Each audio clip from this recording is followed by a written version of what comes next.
Yo, yo, my dodos. Anyways, I'm going to share my process for making this starting now.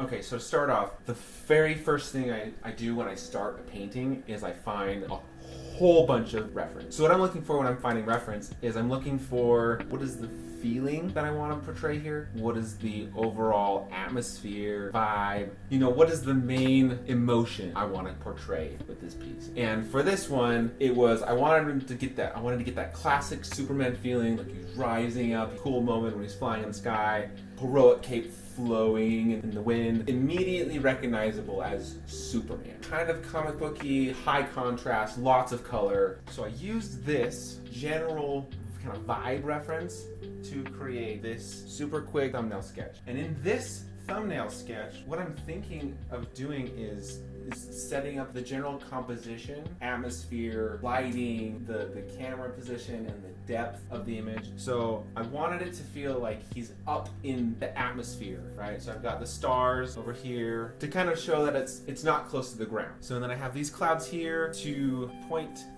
towards his face, and then this here flows with this movement here goes up towards his head, and then this leg also acts like a line of action going towards his head. This arm is going towards his head. Everything's flowing upward. And this is what I wanted. I wanted to give the whole piece of the feeling to feel like it's all moving upwards. So even these clouds down here, they follow that flow. You know, by having the light brighter up here and having it darker down here, your eye moves upwards towards that higher contrast point, which is right here. The sun behind Superman's head.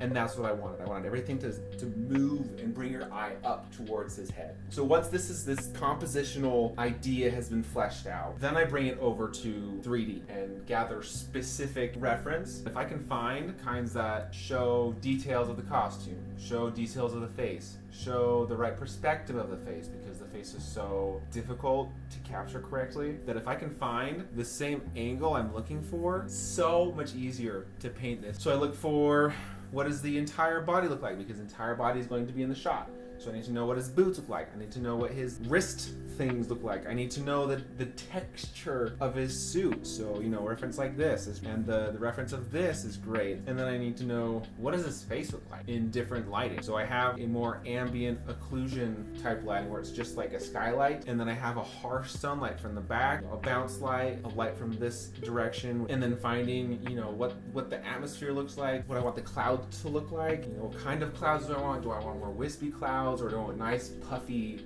clouds? So once I have all this different reference built up, I also need / want some 3D reference. So let's transition. So here we are in Miami. So to start off, I use the thumbnail and I attach it to a camera. And I use that to pose my super basic rig. You can see I have the rig posed, pretty similar to how I have the sketch. Once I have that copy set up, then I can start messing around with different perspectives. So I have this here, and then I played with, this is the current camera. And then I have this angle, this angle, this angle. So I decided to go with this one. I then blocked out a really simple cape just to get something in there. And then once that was done, I went into ZBrush and I sculpted this out. And it's sculpted, it's not simulated, because when you simulate something, it's hard to artistically direct it. And so I thought it would just be easier for me to sculpt it. So here it follows the composition. These flowing lines are exactly where I want them. And then I was also able to go in and say, okay, this is where it would hug the body and it would push through in different places, you know, between the arm and the hips and both sides, and then it would kind of push against the leg and the back. The next step after the pose was done was add lights. So this is my sunlight, fill light from kind of the side. I thought it would be good to have the fill light be the bounced light off of the cloud in front of Superman, adding some more nice rim lighting on the left side of the composition, and then this ambient light, which is this skylight. And then I render some things out. I render out some subsurface scattering in the cape to get some nice light through the cape. So once all this stuff is figured out, I kick out some renders, and then I bring all those renders back into Photoshop. Quick note on the rendering. When I render, I try and make the rendering material in between rough and like a matte surface so that I can either paint it to go more reflective or less reflective or more metallic or less metallic, but I have the information that I want in the render. Render all my lights out just white so that I can change the color and intensity. Anyways, moving on. I bring my renders into Photoshop, and then after I do that, I've slapped on some color, and then I photo bashed a really quick background to give a more refined thumbnail of what I'm actually going for. Once I do that, I use my reference that I have. I draw in all of my lines. You can see that I've kind of tweaked the edges and the lines to get a little bit more fluidity and add some compositional tweaks that I want. So you can see here this edge went into his pinky knuckle. I wanted to be more in line with his arm. So I pulled that cape out a little bit, tweaked the anatomy a little bit, added all the details,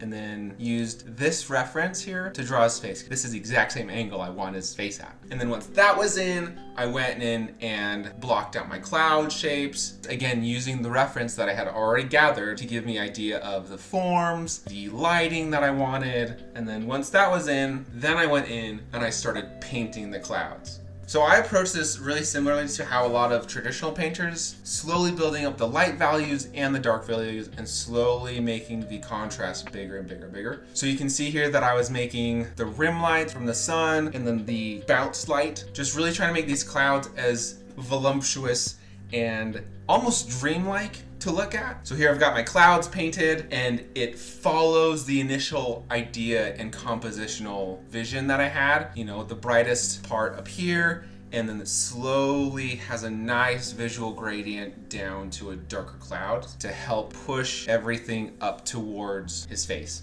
Once that's done, then I started going in and painting over my renders.